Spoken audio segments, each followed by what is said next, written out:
Where can you hear African scales in Latin melodies?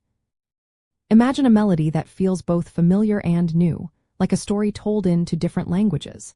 That's the magic of African scales woven into Latin music. You can hear these scales in many Latin genres that carry African roots. For example, in Cuban Salsa and Rumba, the melodies often use pentatonic scales, which are five-note scales common in African music. These scales shape the way melodies rise and fall, giving them a distinct flavor. When you listen to the tres guitar or vocal lines in these styles, you might notice the use of specific modal patterns that come straight from African traditions. Afro-Peruvian music is another place where African scales shine through. Its call-and-response singing and guitar riffs often follow African modal patterns, blending them with Spanish and indigenous sounds. Latin jazz and salsa are rich with improvisations that use modal scales, especially in solos.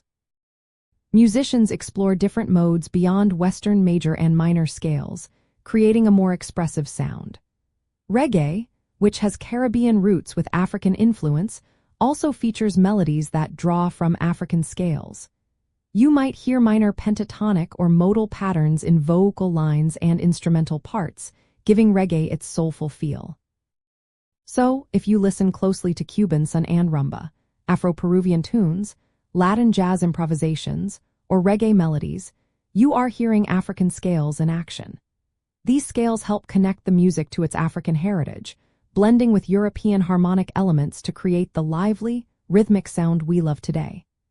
This fusion shows how African musical traditions continue to influence Latin and reggae music, shaping their unique sounds and rhythms.